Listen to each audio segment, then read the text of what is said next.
Welcome back to Mik'd Up. I'm excited to have this next conversation with our guest, Mike Triplett. He covers New Orleans Saints for NewOrleans.football. If you have not subscribed and you're not familiar with NewOrleans.football, I suggest that you do subscribe. He has written some really good articles. He has a lot of good insight on what is happening in New Orleans. There's a lot of change going on in New Orleans. We got really used to the Sean Payton, Drew Brees era. Obviously, that is not happening, but Sean Payton is still part of the New Orleans Saints as of now. Hopefully, there's a way where everybody wins in this situation. Mike Triplett has all the news. Mike, thank you for coming on, man. I appreciate it. Yeah, not used to the era after Drew Brees and Sean Payton, and obviously we're spoiled by it. It's a fan base that's not handling losing well. No, I think that's Louisiana in a nutshell. I don't think they like losing. They like what they like, and it's hard to get through it. Now, listen, I haven't gotten past the Sean Payton. Drew Brees. This is the second year without Drew. First year without Sean. I think you saw the difference in the team. Last year, Sean Payton went 9-8 with 4 different quarterbacks. I would argue that the quarterback play this year was significantly better than the quarterback play last year, and they went 7-10, right? Obviously, that is a credit to Sean Payton. I didn't know how I was going to start this because there's so many questions I have in the Saints. Let's just jump right to Sean, right? Sean, I think, has grown. He's proven his worth, obviously, based off of last year and then this year. And I think that his stock has just skyrocketed because of there's been a lot of sloppy play in the NFL. There's been a lot of offensive coordinators and schemes getting fired. There's a lot of options.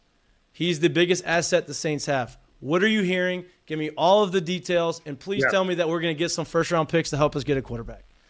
Well, I don't know about that plural, first-round picks. Okay. And look, I think it's a disservice to what's going on right now for everybody to point to that John Gruden deal that happened like 25 years ago now. Right. And obviously there was a Parcells deal and there was a Belichick deal. But there's no arbitrator who gets to decide this. It's going to be based on supply and demand. And it would be great if this turned into, that kind of gross bidding war we saw last year for Deshaun Watson, where all these where they were really like, all right, go ahead and make us the highest offer. Let's see. What do you got? It doesn't exactly work that way. I think first and foremost, the Saints should hope that Sean Payton wants one of these jobs. I don't think it would be good for the Saints if this lasted another year. For one thing, Sean Payton would still be hanging over Dennis Allen like a black cloud. Yeah. But for another thing, I think their leverage would go down next year when he only has 1 year left on his contract. All of a sudden, you'd be hearing a lot of, he could just stay at Fox one more year and then go anywhere he wants for free. So I think it's good news that some real deep-pocketed owners like the Broncos' new ownership group and David Tepper with the Panthers, and then Houston, who I think can afford to spend some money and be aggressive. I think it's a good news that they're all really highly interested. I think it's a good news that Jim Harbaugh has dropped out of the race. I think it's a good news that a young hot assistant like Ben Johnson dropped out of the race. So really, I think the stars are aligning that there's gonna be a match for Sean Payton in one of these places. They're not the greatest jobs I've ever seen. I know he would have preferred Chargers or Cowboys, right, or I mentioned the Jets maybe as somebody, or the Bears maybe. Like if they keep underachieving, maybe he would have an incentive to wait another year. But it feels like there's enough mutual interest that a deal gets done. But I expect it to be 1 first-round pick plus some day 2 picks. And so that was my next question. The Broncos, you in your article, I read your article, which I am a subscriber to NewOrleans.football. Thank you for all the content that you put out there. It's great. You ranked the top landing spots for him as Broncos, Texans, Panthers, Cardinals, Fox, Colts, and then a mystery team, right? Broncos obviously have Russell Wilson. He stunk this year. He almost lost me in my fantasy league. I overcame that. I won that because I'm a great manager. And who'd you replace him with? Oh, I got lucky. I picked up Justin Fields. That was the best one. Yeah, I picked up Justin Fields, and then he got banged up. I picked up Jared Goff, and it couldn't have worked out any better. Oh, man. It was a very – I got lucky, but I won it, so thank you. But he'd have to – obviously he has Russell Wilson. Russell has a track record of being very successful. They traded the house to get him. They also got a first-round pick back after trading Bradley Chubb, I believe. Where does that first-round pick line up, and is it a good enough first-round pick to where we can – Yeah, it's a problem. So I don't think the package is going to be set per team because each team has something different to work with. And Denver has the crappiest first-round picks to choose from, obviously. First of all, I said one first-round pick. If somehow Carolina ends up being the team, I think that'll be 2 first-round picks, including their number 9 overall. I think the price will be much higher for a division rival if that's what they want to pay. I think that would be the 9th pick in this draft plus another first. I really do. But with Denver, their first-round picks aren't as enticing. The one they got in the Bradley Chubb deal was from Miami, but that came from San Francisco from another deal. Right. So they get San Francisco's first-round pick, which the way they're playing right now, that the 32 pick in the draft, last pick in round 1, that might be 31 overall. So what would be interesting then is if the Saints actually had their choice. Would they rather have the 30th, 31st, whatever that is, pick in this year's draft, or would they be able to wait for Denver's first-round pick in 2024, which I absolutely think could be the way they almost prefer to go in that scenario. And maybe it's possible they get both. I mean, that feels like a pretty good package right there. 2 firsts, if one of them is 31st overall, it's barely a first at all. So I wouldn't be surprised if we see one of those 2 picks plus a 2 and a 3 or something like that. I think that's the range we're looking at from any other team. Now, if it is Houston, they have the 12th pick in this year's draft. And frankly, that could be it. That seems pretty easy to me. You don't have to look at the trade chart and add this up and say, well, what year are we getting your second? What year are we getting your third? 12th pick. That seems like it might be pretty fair right there. But they also he values GM ownership and the kind of like the alignment, right? It doesn't seem like the Texans really have that. Is that going to affect it? Yeah, that's a tough one. I kind of dismissed them early in the process, but the more I heard from I talked to a lot of people before I did that sort of power rankings to try to get a good feel for, well, how do people on the inside view the Texans? Because they deservedly have a lot of egg on their face right now, and that's putting it kindly. I mean, the way they did David Coley and Lovie Smith. Mm-hmm. It's a pretty second time I've used the word gross. It's pretty gross where that organization is right now. But that was not their reputation previously. And actually, I think the worst thing you could say about the Texans before that was that they gave Bill O'Brien too much time and too much power. And before that, they gave Gary Kubiak like a decade on the job. So they don't have this long-standing reputation for not giving their coaches what they need. And I also think it's a little overblown that Payton would need to call all the shots because, I mean, he actually worked for Mickey Loomis the entire time in New Orleans. And all the times he considered leaving, he looked at other organizations and he came back and said, I like what I have in New Orleans. It's so stable with ownership, with the GM, with me. So I don't think he needs to be the GM's boss necessarily, but he needs to know he can work well with the GM. And so I actually think the fact that the Texans have a really, really highly respected GM in Nick Casario, who is like a top personnel guy in the league and doesn't mind operating in the shadows. And the same in Denver. George Payton is known as a really top personnel guy and doesn't mind operating in the shadows. I actually think that might attract him, to be honest. Now, obviously, he has that relationship with Mikie. That was part of what made the Saints so successful. They had that alignment. They understood each other. They knew what they had to do. Sean didn't move on from the Saints because he fell out of love with Mickey Loomis or New Orleans or the Saints. At some point, you just have to. You may get burnt out, and you just have to go out there. And he probably realized that, I miss football. I want to go back and I want a new challenge. It seems like, though, since him and Mikie have such a good relationship, it seems like they are almost working together. Like, okay, hey, listen, if I'm going to go somewhere else, I'm going to make sure that I put you in a good position to where you can build up that team because I do still love New Orleans, but I also want to put myself in a position where I can be successful somewhere else. Yeah, I mean, they're not going to offer a discount necessarily, but yeah, I mean, the impression I got very early in this process was, look, there's going to be a price threshold that has to be met, and the teams are going to have to understand that, and they're going to have to agree. But, ultimately it's not going to be, this ridiculous offer that no one can meet and Sean doesn't get to coach for the next 3 years. So that matches with the price we're hearing, that it has to be probably the trade chart equivalent of a mid-first rounder. So whether that is something like the 12th pick from the Texans or whether it's a later first-round pick or a future first-round pick, then you've got to add some 2s and 3s. And I think that's sort of hey, we're going to be realistic about this. The complicating factor, too, when we compare it to like a John Gruden deal or a Bill Parcells deal is those were coaches who were working for those teams right. and got pried away from their teams. Sean Payton is a retired coach, and there is not a job waiting for him in New Orleans. Like, if he showed up to work, they'd be like, sorry, coach, you can be the senior assistant. I know they say no, but I don't know. If he shows up, he says, hey, I'm going to show up and I'm going to go bring Lamar. Maybe we'll think about that. Exactly. But I think the fact that rumor got out there and that it got out there probably from people close to Peyton who were trying to float things, I think that actually did create a little animosity between the two sides. I think they're all right, and I think they're working there.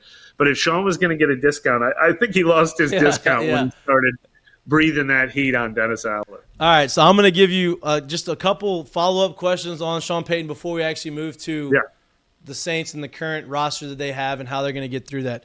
So I'm going to put you on the spot. Yeah. What is your prediction? Is he going to be somewhere else to coach, and where is that going to be, or is he going to stay where he's at with Fox? Yeah, you know what? That article you were talking about, I really kind of changed my tune, I think, over the last week. If you had told me we weren't getting any mystery openings, we weren't getting any Dallas, we weren't getting any, Sean McVay didn't retire. That was another one that was possible since he lives in L.A. Chargers didn't fire their coach. I would have predicted I think he's going to stay at Fox for another year, but I think he's shown enough interest, and I think I've heard enough good things that he could – I bet after having these 3 interviews with these people who seem to be making him priority number 1, I'd be kind of surprised if he doesn't choose Denver, Houston, or Carolina. If he passes on all 3 of them, I'd be pretty surprised, especially since it looks like the Chargers opening is not going to happen ever for him. They don't sound like the kind of team that's going to roll out the red carpet for him. Arizona is not rolling out the red carpet for him. They hired a GM without even waiting to see if he was going to be their coach. And Dallas, Mike McCarthy had the game of his career. You can't even necessarily think they're going to have a job opening next year. So I bet Sean talks himself into one of these 3 jobs. And like I said, my power rankings, I went Denver 1, Houston 2, Carolina 3. But I think it's paper thin between the 3. I mean, I think out of all those 3, he can tell himself that he can make Russell Wilson work. That's the best quarterback I think. And I don't see why he couldn't. I think that it's pretty. With his acumen and his experience as an offensive guy, I think that he could do that. If he goes to Carolina, I'll be very upset. Obviously, it's the most we can get back, but that's going to be a tough pill to swallow. You have to play him twice a year, and that's just. But that puts some pressure on the trade, doesn't it? No doubt. A lot of drama. Beat him. If you don't beat him, it's not worth anything. NFL wants that to happen. I think NFL wants that to happen. It's good for the ratings. It would spice up the most boring division in the league. Absolutely. All right, to the roster. Yeah, Michael Thomas. His time in New Orleans is done, right? I mean, I think that's. They wouldn't confirm that in either the Dennis Allen or Mickey Loomis press conferences. They said they were just trying to increase flexibility, but you can't read the move they made with his contract any other way than that he agreed to get an extra $1 million so that they can cut him and call it a June 1st release and help their salary cap when they cut him. So that's $40 million that they don't have to pay him, right? Is it 40 or is it more than that? Well, that might be what was left on the contract over the next few years. This year, his salary is going to be $16.5 million, and that's what they're saving. They're saving 60. Yeah, it was probably 40 remaining on. Yeah, but they're saving for this year in the cap 16.5. Yeah. So it still hurts. Yeah. Like he's still going to be on the cap, but the good news is it's sort of like when Drew Brees retired. It took a couple years for Drew Brees to be off the books, but they aren't going to pay him any more new money. Now, do they regret not being able to get any compensation for him, like not being able to trade him? Is that something? But I guess, I guess you don't really know. It's hard to predict. When he was injured like that, I'm sure they regret everything. But the thing they wanted more than anything was a healthy Michael Thomas on the field. Yep. It seems like they're off their team in itself, outside of the offense and how bad it was this year. Their defense obviously played. They're probably the best defense in the league of the last 4 or 5 weeks of the season. They almost ended the season on a 4-game winning streak to get to 8-9. Offensively, they were not very good, right? Pete Carmichael was the offensive coordinator. It seems like this is the first year that he was actually the offensive coordinator since Sean left. Are there any plans? It seems like that needs to be the first move. Is like they need to figure out how to find the offense. Yeah, I mean they're definitely going to make changes there. The only thing we're waiting on is just how drastic. And I actually, we haven't heard an announcement yet. It's making me wonder if they're almost waiting to see if Sean Payton gets a job and they can like mutually agree to let Pete Carmichael go work for Sean Payton or something, so it doesn't have to be a fire. Or maybe they're talking to Pete about another role he would take in the organization, or does he want to retire? That's my impression of what's probably going on right now. Because if they were going to commit to keeping him, I think they would have done that by now. Right. I think what's taking longer is trying to decide exactly what it's going to look like. But there's no question that they are trying to figure out who they're bringing in to help revive this offense and how drastic that change is going to be. Their defense is kind of aging, but kind of not aging at the same time. It's kind of weird. Like, you have some guys there. You obviously have Demario Davis, who's aging, but he's still played every snap of this year. Like, it's almost like he's going backwards in time. He's playing at as high as level. It's unbelievable. You have Cam Jordan, who's doing basically the same thing. He hasn't regressed at all. And then you have some of these young guys in the secondary. You have Marshawn Lattimore, still young. He's, obviously still one of the most elite corners. You've got two guys that you hit on the draft. You sign Marcus May. You have all of these guys' talent on the defensive side. It seems like the defense is built to go and make a run. Like, they're not blowing this thing up and they're not rebuilding. It just kind of feels like you need to figure out the offense. Do you feel that way, or am I just being a fan and being biased towards that? What you said is what Mickey Loomis said. Mickey Loomis actually laughed during his press conference at the concept of blowing it up. I think the question was, is there ever a time that a team really needs to blow it up? And he said, I suppose there probably is, but we're certainly not there right now. And the very first thing he listed under assets this team has is a great defense. Now, I'm a little nervous about the fact that the first two players you just listed were Demario Davis and Cam Jordan, who are both 32 years old. Right. Tyrann Mathieu really came on strong eventually this last season. He's in his 30s. So that's unfortunate. The defensive line, 6 months ago, I would have told you Marcus Davenport is one of the greatest assets. Now I can't see how they can possibly pay him in free agency. I don't know if they can bring back David Onyemata. So Peyton Turner didn't come along yet as much as we hope. Right. Obviously, there's still time, but so I feel like the entire defensive line kind of needs to be rebuilt. So I don't think they're perfectly set for the future, but the emergence of Caden Ellis, who I think they should re-sign, the emergence of Pete Werner, the emergence of Alontae Taylor, Marshawn Lattimore still being great and hopefully healthier than he was this year. Obviously a lot to like on that defense. And I think it's really interesting. If you're going to keep Caden Ellis, Pete Werner, Caden Ellis, Demario Davis, that's three great linebackers, and they only play two at a time. Do you use one of those assets? Do you consider trading Demario Davis? I do wonder about that. Now, obviously offense was the issue. You may have the offensive rookie of the year too, right? Which is impressive to say the least, because you didn't have. I don't think he's going to win that award. I don't think he's going to win that award, but he's getting some votes. Like he's obviously he put up 1,000 yards. Like I don't think he's going to win either, but he's in consideration, which is saying a lot based off an offense that was pretty abysmal throughout the course of the year. I would imagine that they can't rely on Andy Dalton and Jameis Winston being the starting quarterbacks moving forward. You still have Alvin. You still have an offensive line who, you got your left tackle. Trevor Penning was a first rounder, and he seemed like if he stays healthy, he has an opportunity to be really good. How do you fix that without saying, okay, I'm rebuilding this offense?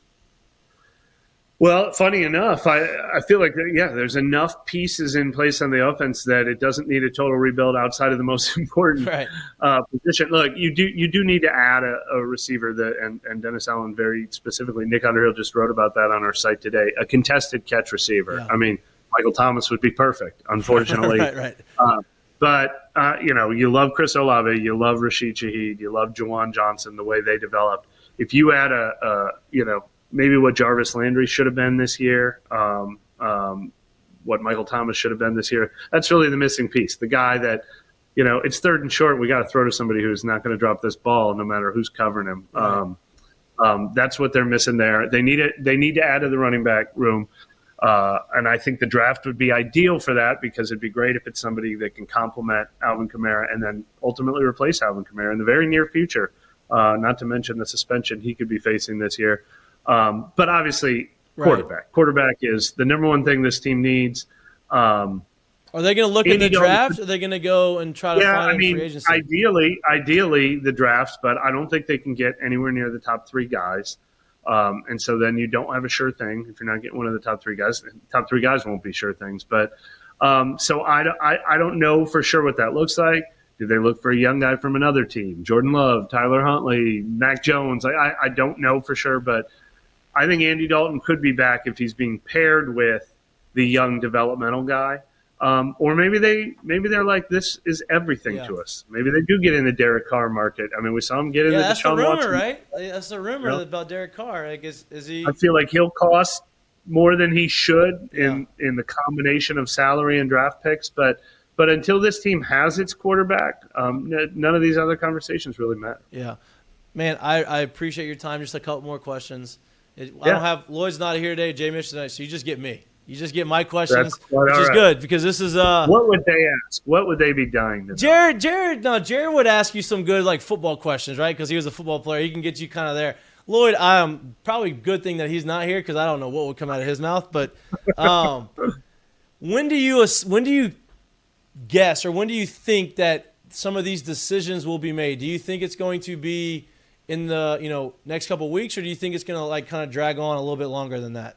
Yeah, I mean, I'm surprised we haven't heard already that they're making a change at offensive coordinator, and part of me started to wonder that they're probably consulting with Pete Carmichael about the best way to do that. I mean, maybe they're having long talks with him about whether he can be the guy who makes the changes they need to make, and who does he want to bring in to help him do that, and do they want a new passing game coordinator? Like the one scenario that came to my mind was like Steve Ensminger and Joe Brady, Like they didn't take Steve Ensminger's title away, but they needed to bring in a Joe Brady because they needed something else in addition.